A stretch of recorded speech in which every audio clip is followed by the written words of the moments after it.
Gubernur Jawa Barat, Ridwan Kamil terus memantau perkembangan proses pencarian putranya, Emeril Khan Mumtaz atau akrab disapa Eril yang hilang saat berenang di Sungai Are, Bern di Swiss pada Kamis 26 Mei lalu. Proses pencarian Emeril Khan, anak Ridwan Kamil, hingga kini diketahui masih terus dilakukan oleh tim SAR dan aparat setempat.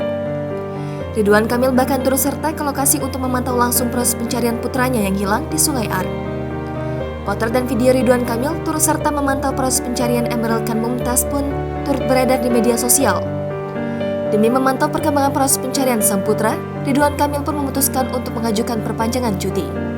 Hal itu disampaikan langsung oleh Wakil Gubernur Jawa Barat, UU Ruzanul Ulum, saat menghadiri pada peringatan Hari Lansia Nasional 2022 di Tasikmalaya pada Minggu 29 Mei 2022. Dikutip dari Kompas.com, Ridwan Kamil sempat mendengarkan perkembangan proses pencarian Eril dari aparat kepolisian dan tim Search and Rescue setempat.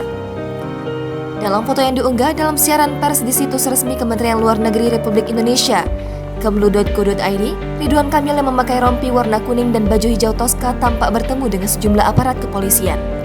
Dari keterangan tertulis, Humas Pemerintah Provinsi Jawa Barat, Kepala Polisi Maritim Urs Kasar, dan Kepala Kepolisian Regional Bern, Thomas Muller, sempat melaporkan hasil pencarian pada Sabtu 28 Mei kemarin, belum membuahkan hasil.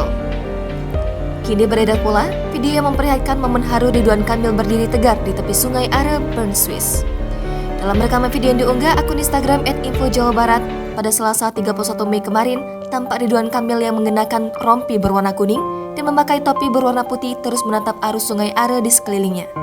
Terlihat juga pada rekaman video itu perahu tim SAR Swiss yang tengah menyusuri Sungai Are. Pada unggahan itu ditulis juga keterangan ada seorang ayah yang masih berdiri tegar di hari keempat anaknya dikabarkan hanyut di sungai.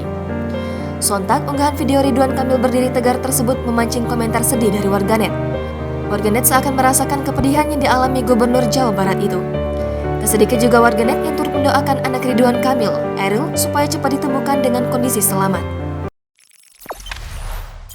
Jangan lupa subscribe, share, komen, dan like ya!